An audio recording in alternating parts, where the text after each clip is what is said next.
ক'ত গৈছিল আপুনি কিয়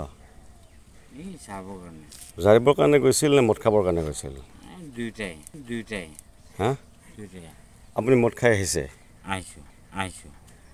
আপুনি এতিয়া স্কুল টাইমত কিয় মদ খাই আহিছে এতিয়াতো যদি আপুনি এজন প্ৰধান শিক্ষক হয় আপুনি কি শিক্ষা দিব যে এইখিনিতো স্কুল টাইম আপুনি ক'ত যাব আহিছিল খতম আপুনি ক'ত যাব আহিছিল মই কিয় হস্পিটেল আপুনি প্ৰধান শিক্ষক হয় কোন স্কুলৰ প্ৰধান শিক্ষক 2 নম্বৰ খাতৰা ল'ৰা ছোৱালী কিমান আছে 19জন আপুনি কি স্কুলত ৰেগুলাৰ নাযায় নেকি কিয় নাযাওঁ ছাৰে ক'ব আজি গৈছোঁ যাই পেলাই গুচি গৈছোঁ মই স্কুলৰ পৰা আহিছে ক'ত যাব আহিছিলে স্কুলৰ পৰা হস্পিটেলত আপুনি মদ খাই আহিছে নেকি খাইছোঁ বেছিকৈ খাইছে আজি ক'ত খাই বেছিকৈ খালে য'ত নহ'লেও খাইছোঁ আৰু সদায় এনেকুৱা মদ খাই পেলাই স্কুলত যায় নেকি আপুনি নাই নহ'ব ছাৰক সোধক আজি আপুনি স্কুল টাইমত যে মদ খালে নাই সেই টাইমত নাখাওঁ মই স্কুল টাইমে এইটো টাইম নাই স্কুলৰ পৰা গুচি আহিছোঁ মই আপুনিতো ৰেগুলাৰ মদ খাই স্কুললৈ যায় নেবাৰ ছাত্ৰ ছাত্ৰী পঢ়ে নে নপঢ়ে আপুনি কিয় নপঢ়াওঁ কিমান আছে ছাত্ৰ ছাত্ৰী 19জন আপুনি কি পঢ়ায় মই ইংলিছ নপঢ়াওঁ অসমীয়া মেথছ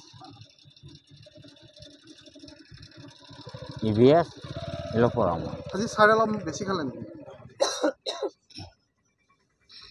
আপোনাৰ ছাবজেক্ট কেইটা ছাবজেক্ট আছে স্কুলখনত 3টা কি অসমীয়া মেথছ EVS আৰু বেলেগ একো নাই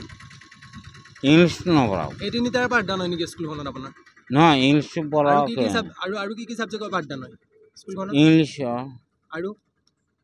নাই আমাৰ স্কুলত শ্ৰেণী কেইটা আছে 5টা কি ইংলিছ মেথছ শ্ৰেণীকোঠা ইংলিছ মেথ আৰু কি আছে শ্ৰেণীকোঠা ছায়েন্স আৰু কি আছে তাৰপিছত অসমীয়া শ্ৰেণীকোঠা দুটাই আমাৰ ক'ত যাব আহিছিলে স্কুল যাব আহিছিলে আচলতে এওঁ স্কুলত যাব অহা নাছিলে আমাৰ স্কুলখন এইফালে চাপৰিৰ ফালে আৰু এওঁলোকৰ গাঁওখনৰ পৰা নেক্সট গাঁওখনত আমাৰ স্কুলখন তেওঁ ৰাতিপুৱাই ফোন কৰিছিলে মই ৰিচিভ কৰা নাই জানো আগে পিছে তেওঁ ফোন কৰে আৰু ফোন কৰিলে কি হয় মই নাযাওঁ বহুত বাহানা উলিয়াই গতিকে সেইকাৰণে মই তেওঁৰ ফোন ৰিচিভ নকৰোঁ ৰাতিপুৱাৰ টাইমত আৰু আবেলিৰ পিছত তেওঁৰ অলপ ৰূপটো বেলেগ ধৰণৰ হয় সেইকাৰণে মই ফোন ৰিচিভ নকৰোঁ আচ্ছা মই যেতিয়া স্কুললৈ আহিলোঁ এওঁলোকৰ গাঁৱৰ এজনে ক'লে ছাৰ আপোনালোকৰ হেডমাষ্টাৰ মানে মদ খাই তাত পৰি আছে হয় নেকি তাত গৈছে তেওঁ ভৰি এখন খোৰা গাড়ী চলাবই নালাগে তেওঁ মানে তেনেকৈ গাড়ী চলাই পেলাই আকৌ মদ খাই পেলাই পৰি আছে ঠিক আছে বাৰু যি হয় হ'ব মই স্কুললৈ যাওঁ স্কুললৈ গৈ থাকোঁতে আমাৰ এগৰাকী শিক্ষক কন্দৰ্প কলিতা মনোজ বুলি মাত তেওঁ মোক ক'লে ভালি ছাৰ এই আপোনালোকৰ হেডমাষ্টাৰ মদ খাই পেলাই পৰি আছে তেনেকৈ ক'লে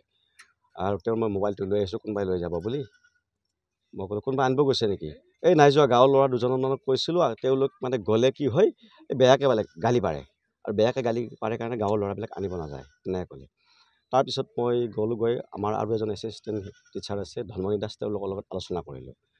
তেওঁৰ লগত আলোচনা কৰি মই এওঁক মানে কেনেকৈ কি হৈ আছে মানে চাব আহিলোঁ স্কুলখনৰ নাম কি 2 নম্বৰ ঘাটৰাক প্ৰাথমিক বিদ্যালয় কেইজন শিক্ষক আছে আমি 3জন আছোঁ এখেতৰ নাম কি ৰোহিত দাস এখেত প্ৰধান শিক্ষক হয় ছাত্ৰ ছাত্ৰী কিমান আছে ছাত্ৰ ছাত্ৰী 20জন আছে তেওঁ ৰেগুলাৰ এনেদৰে মদ পান কৰে নেকি এইটো নিত্য নৈমিত্তিক ঘটনা যদি এওঁ মানে মদ পানী নাখায় তেনেহ'লে তেওঁ হাত ভৰি কঁপিবলৈ ধৰে আৰু কেতিয়াবা স্কুললৈ মদ খাই যায় এইটো হয় খাটাং আৰু যিদিনাখন মদ খাই যায় সেইদিনাখন মই ইয়াক মানে মোক ভয় কৰে যথেষ্ট ভয় কৰে আঁতৰে ফুৰে ছাত্ৰ ছাত্ৰী মদ খায়ে শিক্ষাদান দিয়ে নেকি শিক্ষাদানে তেওঁতো ক্লাছ নকৰেই বুলি ক'ব পাৰি আৰু আপুনি এটা চাব পাৰে মই ভিডিঅ' এটা কৰিছোঁ তেওঁক সুধিছোঁ ক্লাছ কৰি তেওঁলোকে কৈছে মই নপঢ়াওঁ ল'ৰা ছোৱালী তেনেকৈও কৈছে